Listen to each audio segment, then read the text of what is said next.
இப்படி இருக்குது. இன்னும் நீங்க எப்படி இருக்கிறீங்க? மாம்சத்துக்குரிய மனுஷனாதான் இருக்கிறீங்க. நம்ம எல்லாம் கூடி ஒரு ஜெபம் பண்ணுவாங்க. பாஸ்டருக்கு ஒரு ஜெபம் பண்ணலாமே, இன்னும் கொஞ்சம் எடுத்து ஆண்டவர் எல்லாமே பயன்படுத்திட்டோமே, இன்னும் கொஞ்சம் வரங்கள் தெரிய செய்யட்டோமே. எங்க நம்ம பல இடத்துல போட்டோமே, ஒரு அமெரிக்காவுக்கு எங்கனாவது ஒரு சந்தோஷமா ஜெபம் பண்றீங்களா? உங்களுக்கே இன்னும் நான் ஜெபம் பண்ண வேண்டியது. நீங்க ஜெபிக்கணும், ஆலயத்துல வந்து ஜெபிக்கணும். தனிமையான நேரம் கூடியா இன்னைக்கு ஃப்ரீயா இருக்க ஜெபம் பண்ணலாமா அடிக்க அப்படி கேட்டீங்கன்னா நீங்கள் ஆவிக்குரிய மனிதன். இல்ல எங்க வீட்டுல ஃப்ரீயா இருக்கு, யாரும் இல்லை, ஜெபம் பண்ணலாமா? இதெல்லாம் யாரும் நம்ம கேட்கல. ஒரு நாள் எதனா கிடைச்சுன்னா கேப் எங்க போகலாம்? மகாபலிபுரம் சிச்சி போர் அடிச்சிச்சு. பாண்டிச்சேரி ஐயோ அது எத்தனை முறை தான் பார்க்கணும். பஸ் நேரம் போச்சு பார்த்து பார்த்து வெயிலா போச்சு, அது கொஞ்சம் சுமாராக இருக்கும். இப்படியே தான் நம்ம வாழ்க்கை ஓடுது. எப்போ ஆண்டவர் பாதத்தில் உட்காருவீங்க? அல்லேலூயா சொல்றாரு. அடுத்த வருஷம் போடவே இல்லையாம்மா, மாத்தலையாம்மா ராஜ்மா? நான் வாசிமா. நான் ஒருவன் நான் பவுலை சேர்ந்தவன் என்றும் வேறொருவன் நான் அப்போலோவை சேர்ந்தவன் என்றும் சொல்லுகிறபடியா நீங்க இன்னும் மாறலன்றார். நீங்க இன்னும் மாறல. ஏதோ குறை கண்டுபிடிச்சிட்டே இருக்கீங்க, ஏதோ குறை சொல்லிக்கிட்டே இருக்கிறீங்க. ஒருத்தர் மாத்தி குறை சொல்றீங்க, ஊழியத்தை குறை சொல்றீங்க, உங்களை குறை சொல்லிக்கிறீங்க, அப்பா அம்மாவை குறை சொல்ற, அம்மா அப்பாவை குறை சொல்ற, எல்லாம் சேர்ந்து பிள்ளைகளை குறை சொல்றீங்க, பிள்ளைங்க எல்லாம் சேர்ந்து அப்பாவை அம்மாவை குறை சொல்றது. இப்படி குறை சொல்லிக்கினே நம்ம வாழ்க்கை போகுது. இன்றோடு முடியட்டும். அல்லேலூயா. உன்னையும் என்னையும் சரி செய்யத்தான் ஆவியானவர். ஒரு பிள்ளை தவறு செய்தால் தகப்பன் எப்படி சரி செய்யறானோ அதே போல ஒருவருக்கு ஒருவர் அனுசரித்து விட்டு கொடுத்து சரி செய்து கொள்வதுதான் கிறிஸ்துவ வாழ்க்கை. சரி செய்யுங்க, மாற்றம் அடைங்க, விட்டு கொடுத்து பாருங்க, கெட்டு போவதில்லை. பிடிவாதத்தினால எதையும் சாதிக்க போறதில்லை. மரணம் என்னைக்கு எப்போ வரும் தெரியல. இப்போ டப்புனு போச்சுன்னா ஐயோ அவங்க கிட்ட மன்னிப்பு கேட்கலாம் போயிட்டாங்களே, நீ எப்போ பரலோகத்துக்கு போய் கேட்டு வா. அப்படி இன்னொரு காலம் வரக்கூடாது, உடனே கேட்டுடு. அல்லேலூயா அல்லேலூயா. ஆண்டவரே என் வாழ்க்கை மாறின ஆண்டவர், நாளைக்கு பார்த்துக்கலாம் அப்படிலாம் நினைக்கவே கூடாது. ஆமென். அப்போ இந்த குரூப் பிரிக்கிறத முதல் விட்டுணும். நீ ஒரு டீம், நான் ஒரு டீம். இந்த டீம் வந்து டீம் எதுக்குன்னா ஆவிக்குரிய வாழ்க்கையில இருக்கணும், மாம்சத்துல இருக்கக்கூடாது. அல்லேலூயா. அடுத்த வருஷம் வாசிமா. பவுல் யார்? அப்போலோ யார்? கர்த்தர் அவனவனுக்கு அருள் அளித்தபடியே நீங்கள் விசுவாசிக்கிறதுக்கு ஏதுவா இருந்த ஊழியக்காரன் தானப்பா. நான் ஊழியக்காரன் தானே, நான் மனுஷன் தானே, நான் கடவுள் அல்லவே. என் மூலமா அற்புதம் நடக்குதுங்கிறது அது கடவுளாக என்ன நினைக்க கூடாது. நான் ஜெபம் பண்ண எல்லாம் நடக்குதுங்கிறது நான் கடவுள் கிடையாது. நான் யாரு? தேவனால் அனுப்பப்பட்ட ஒரு ஊழியக்காரன், அவ்வளவுதான். ஆனா நமக்கு மேலான ஒருத்தர் இருக்கிறாரு, அவர்தான் நீங்க விசுவாசிக்கணும், அவர்தான் நம்பணும். இந்த இடத்துல ஊழியத்தில் ஆண்டவர் என்ன வச்சிருக்கிறான்னா நான் கடவுள் அல்ல. எல்லா அதிகாரத்தையும் கர்த்தர் என்கிட்ட கொடுத்துல. எனக்கு மேல இருக்கிறவர் சொல்றதான் நான் செய்யணும், எனக்கு மேல இருக்கிறவர் பேச சொல்றதான் செய்யணும். அதுக்கு மிஞ்சி செய்தா ஒன்றும் நடக்காது, அதுக்கு மீறி செஞ்சா நான் தான் போய் மாட்டிக்கணும். அதனால பவுல் யாருங்க? அப்போலோ யாரு? அவங்க மனுஷன் தானே, அவங்க ஊழியக்காரன் தானே. அவங்களையே நீங்க பாக்குறீங்க, ஏன் டீம் பிரிக்கிறீங்க? ஏன் பாக்குறீங்க? நீங்க பார்க்க வேண்டிய ஒருத்தர் இருக்கிறாரு, அவரை நோக்கி பாருங்க. உங்க கண்ணு அவரை நோக்கி பார்க்கணும், உங்க கண்ணு காது அவர் வார்த்தையை கேட்கணும், உங்க வாய் அவரை நோக்கி கூப்பிடணும். இதுதாங்க ஆண்டவர் எதிர்பார்க்கிறார் நம்ம கிட்ட. ஆனா நீங்க என்ன நினைக்கிறீங்க? இன்னும் மாம்சத்துக்குரியவளா இருக்காதீங்க. வாசிமா, அடுத்தது டக்குனு வாசிமா. நான் நட்டேன், அப்போலோ நீர் பாய்ச்சினார், தேவனே விளைய செய்தார். சார் இப்போ தெரியுதா எங்க பிரயாசம் என்னன்னு? நடுறதுதான் எங்க வேலை, அவர் தண்ணி பாய்ச்சது அவர் வேலை. உட்காந்து விதைக்குள்ள உடைச்சி முளையை பிடிச்சி தூக்கி வெளியே இழுத்து மரமாக்குறது எங்க வேலை இல்லை சார். ஆவியானவருடைய வேலை. உங்களுக்கு ரட்சிப்புக்காக ஒருவேளை நாங்கள் உடைத்திருக்கலாம், உங்களுக்கு அபிஷேகத்துக்காக நான் ஒருவேளை ஜெபம் பண்ணி இருக்கலாம். ஆனா அவரு பரலோகத்திலிருந்து உங்க மேல ஊத்துனாதானே உங்க பாத்திரம் நிரம்பி வழியும். ஆனா இன்னைக்கு அவர் சொல்லி இருக்கிறார், இந்த பாத்திரங்கள் நிரம்பி வழிய போகிறது. ஏன்னா நட்டவன் ஒருத்தர், நீர் பாய்ச்சின ஒருத்தர். கர்த்தருடைய ஆவி உங்க மேல் இறங்கி ஆவியான ஆண்டவர் உங்களை முளைக்க செய்ய போகிறார். என் அநேக எதிர்ப்புகளை நீங்கள் உடைத்து வெளியே வர போறீங்க. விசுவாசிக்கிறீங்களா? விசுவாசிக்கிறீங்களா?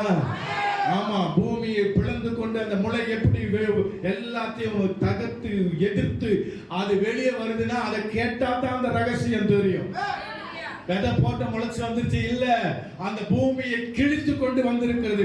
உன் எதிர்ப்புகளை கிழித்து கொண்டு வெளியே வா, உன்னை சத்துருக்களை கிழித்து கொண்டு வெளியே வா, உன்னை தடுத்து நிறுத்துகிற தடுக்கிற ஆவிகளை எதிர்த்து கொண்டு வெளியே வா.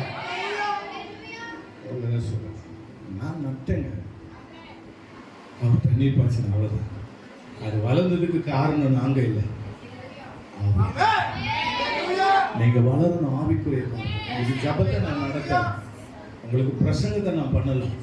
ஆனால் ஆவிக்குரிய அபிஷேகத்தை வல்லமையை பெற்றுக்கொள்ள வேண்டியது உங்களுடைய கடமை. நீங்க வளரணும். ஆண்டவர் அதான் விரும்புகிறார், வளரணும். விதை போட்டது பூமியிலே கிடப்பதற்காக அல்ல, அது பூமியிலே கிடந்து சாகிறதுக்காக அல்ல. அதுக்கு ஒரு புதிய மேனியை கற்றுக் கொடுக்கிறார். அதுக்கு ஒரு புதிய மேனியை கற்றுக் கொடுக்கிறார். அது சாகிறது, பூமியில அது சாகிறது, அது மேல் சுயம் எல்லாம் சாகிறது, செத்து தன் ஜீவனை விட்டு புது ஜீவனோடு வெளியே வருகிறது. நீங்களும் நானும் அப்படிதான் ஆவிக்குரிய வாழ்க்கையில் இருக்கிறோம். அதான் சொல்றார், விதை போட்டு அது முளைத்து வர்றது ஆண்டவர் கையில் இருக்கு. உங்க வாழ்க்கை ஆண்டவர் கையில் இருக்கு. பவுல் கையில் இல்ல, அப்போலோ கையில் இல்ல, என் கையில இல்ல. நம்மை உருவாக்கிய ஆண்டவருடைய கரத்தில் இருக்கு. அவர் தான் உங்களை தாங்கி பிடிக்கிறார், அவர் தான் உங்களை சுமந்து நடத்துகிறார். உங்கள் கண்ணீரை அவர் தான் பார்க்கிறார், உங்கள் கவலைகளை அவர் தான் பார்க்கிறார். உங்களுக்கு எந்தெந்த விஷயத்தில் விடுதலை தர வேண்டும் என்று ஆவியானவர் நினைத்து பேசுகிறாரோ நீங்கள் விடுதலை பெறுவதற்கு உங்களை ஒப்புக் கொடுப்பீர்களா? இன்றைக்கு நான் சொல்லுகிறேன், ஆவியானவர் விடுதலையோடு தான் கர்த்தர் உங்களை அனுப்ப போகிறார். எதிர்ப்பின் ஆவிகளை நீங்கள் முதலாவது முறியடிக்க வேண்டாம். என்னால இது செய்ய முடியாது, என்னால ஜெபிக்கவே முடியலங்கிறத முதல் நிறுத்துங்க. முளைத்து வெளியே வருகிற நாட்கள், என்னால ஊழியத்துக்கே வர முடியல, ஜெபத்துக்கே வர முடியலங்கிறத நிறுத்துங்க. உடைச்சு வெளியே வாங்க. எதெல்லாம் செய்ய முடியல நீங்க சொல்றீங்களோ அதெல்லாம் சாத்தான் உங்களுக்கு சொல்லுகிற சரக்கு, சாக்கு போக்கு. இதெல்லாம் ஜெயிச்சவர் தான் நம்ம ஆண்டவர். எங்கேயாவது தோத்திருக்கிறாரு சொல்லுங்க, இல்லையே. ஜெயிச்சவர் தான் நம்ம ஆண்டவர். அவர் சொல்றார், நான் எப்படி உலகத்தை ஜெயித்தனோ நீங்களும் உலகத்தை ஜெயிப்பீர்கள் என்று கர்த்தர் சொல்றார். அப்ப ஜெயிக்கிற அதிகாரத்தை கர்த்தர் கொடுத்திருக்கிறார், அதை எதிர்க்கக்கூடிய வல்லமை கர்த்தர் கொடுத்திருக்கிறார். நான் சாதாரணமானவன் அல்ல, சொல்லுங்க, நான் சாதாரணமானவன் அல்ல. தேவ அபிஷேகம் பெற்ற ஒரு தேவ மனுஷனாய் தேவ ஆவியானவர் எனக்குள்ளே வாசம் செய்கிறபடியினாலே, ஜெயம் கொடுக்கிற தேவன் என்னோடு இருக்கிறபடியினாலே எனக்கு ஜெயத்தை கர்த்தர் கொடுப்பார். நான் ஜெயம் பெறுவேன். விசுவாசிக்காம அப்படியே மௌனமா இருக்கீங்க பாருங்க. இதெல்லாம் கேட்டு நல்லா உற்சாகமா கையை தட்டி சந்தோஷமா ஆண்டவரை மகிமைப்படுத்த வேணாம்.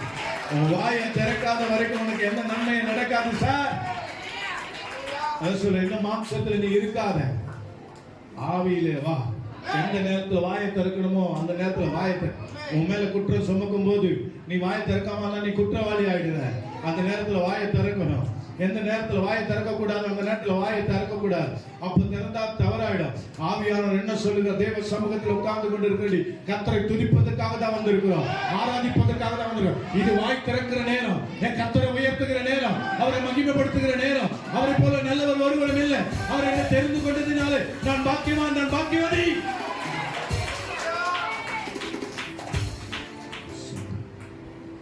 அதுதான் விருப்பம். நான் நட்ட அவர் நீர் பாய்ச்சினார், அவர் விளைய செய்தவர் கர்த்தர். இன்னைக்கு உங்க வாழ்க்கையை கர்த்தர் விளைய செய்யும். போட்டது போட்டபடியே கிடக்குது, வாழ்க்கையில் எந்த முன்னேற்றமும் இல்லையே, எந்த நன்மையை நான் சுதந்திரிக்க முடியலையே, போட்டது போட்டபடியே கிடக்குது, அது பலன் தரவில்லையே என்று ஒருவேளை நீ நினைத்தாய். இன்றைக்கு கர்த்தர் சொல்லுகிறார், பலன் தருகிற காலம், துளிர் விடுகிற காலம், செழிப்பான காலம், உன் தேசம் வாழ்க்கைப்படும் என்று சொல்ல. உன் தேசம் வாழ்க்கைப்படும்.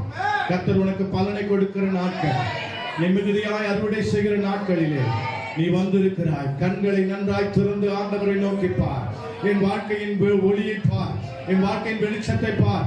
கர்த்தர் உன் இருளை அகற்றி, கர்த்தர் உனக்கு ஒரு வெளிச்சத்தை கர்த்தர் வைக்கிறார். உன் இருளான வாழ்க்கை நீங்கி போகட்டும். நீ கட்டப்பட்ட வாழ்க்கை நீங்கி போகட்டும். உன்னை பிடித்து வைத்திருக்கிற பிசாசு கட்டுகள் நீங்கி போகட்டும். தேவன் உன்னுடைய எல்லா நெருக்கத்தை கர்த்தர் மாற்றி கர்த்தர் உன் வாழ்க்கையை செழிப்பாய் மாற்ற போகிறார். மகனே மகளை விசுவாசிக்கிற உனக்கு எல்லாம் கூடு. பரிசுத்த ஆவியானவர் உன்மேல் இறங்குகிறார்.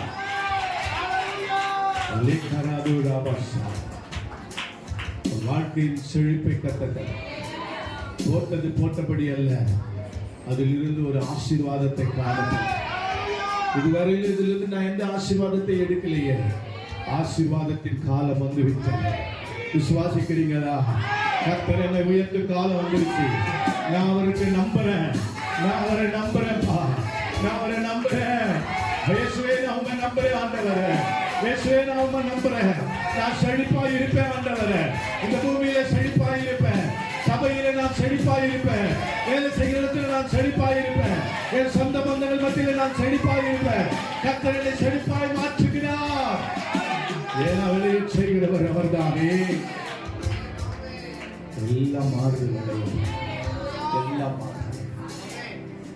வருத்தத்தோடு நீ வந்திருக்கலாம், துக்கத்தோடு நீ வந்திருக்கலாம். உன் வருத்தம் உன் துக்கம் எல்லாம் கர்த்தர் உன் வருத்தம் உன் துக்கம் எல்லாம் அவரை நம்பி, அவரையே நம்பி எந்த மனுஷனையும் நம்பாத. கர்த்தர் ஒருவர் தான் நல்லவர். அவர் ஒருவர் மட்டும்தான் நல்லவர். எல்லா மனுஷரும் சுயநலவாதிகள், சூழ்நிலைக்கு ஏற்றவாறு மாற்றுகிற மனிதர்கள், தங்களை காப்பாற்றிக் கொள்ள என்ன வேணா செய்வாங்க. ஆனால் இயேசுவோ அப்படி இல்லை. உனக்காக எனக்காக ஜீவனை கொடுத்தார். உன்னை மீட்க என்னை மீட்க பலியானவர். உன்னை காப்பாற்றவே அவர் ஒரு கூடவே இருப்பார். ஆமென், அல்லேலூயா. அவர் சில பவுல் நட்ட அப்போது நீர் பாய்ச்சி வெளியே செய்கிற ஒரு அடுத்த வசனம் வாசிமா. அப்படி இருக்க நடுகிறவனாலும் ஒன்றுமில்லை, நீர் பாய்ச்சுகிறவனாலும் ஒன்றுமில்லை, விளைய செய்கிற தேவனாலே எல்லாம் ஆகும். அல்லேலூயா. சார், இங்க பிரசங்கம் பண்றதுனால இங்க நிக்கிறதுனால ஒண்ணு இல்ல சார். அதை கேட்டு நீ விசுவாசித்து இந்த ஆண்டவரை நம்பும் போது ஆண்டவர் அந்த நம்பிக்கைக்குரிய பாத்திரமாய் மாறி உன் வாழ்க்கையில மிகப்பெரிய அற்புதத்தை செய்ய அவரால் முடியும் என்று நம்புகிறவர்கள் கரங்களை தட்டி என் வாழ்க்கையில் அவர் மட்டும்தான் அற்புதம் செய்ய முடியும். அற்புதம் நடக்க போது, அற்புதம் நடக்க போது, அற்புதம் நடக்க போது. கர்த்தர் அற்புதம் செய்ய போகிறார். கர்த்தர் அற்புதம் செய்ய போகிறார். கர்த்தர் அற்புதம் செய்ய போகிறார். கர்த்தர் அற்புதம் செய்ய போகிறார். என் வாழ்க்கையில செய்ய போகிறார். எனக்கு செய்ய போகிறார். என் குடும்பத்துக்கு செய்ய போகிறார். என் வேலைக்கு செய்ய போகிறார். என் தொழிலுக்கு செய்ய போகிறார்.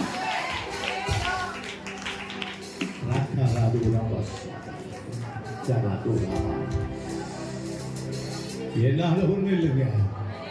என் தேவனால தான் எல்லாம் ஆகும். என் தேவனால தான் எல்லாம் ஆகும். ஹல்லேலூயா. நன்கு தேவ பிள்ளை வசனம் சொல்லுகிறது, ஓடுகிறவனாலும் அல்ல, விரும்புகிறவனாலும் அல்ல, இறங்குகிற எல்லாமா. உன் மேல அவர் இறங்கிட்டார்னா, உன் மேல அவர் மனது உருகிட்டார்னா யாராலையும் தடுக்க முடியாது. அவங்களை ஆசீர்வதிக்கிறார். அவர் உன்னை ஆசீர்வதிக்க நினைச்சிட்டார்னா ஒருவனாலும் தடுக்க முடியாது.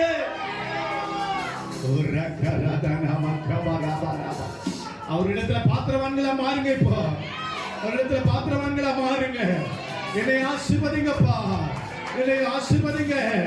மனுஷன் கொடுக்கிற ஆசீர்வாதம் அந்த நேரத்துக்கு தான். என் தேவனோ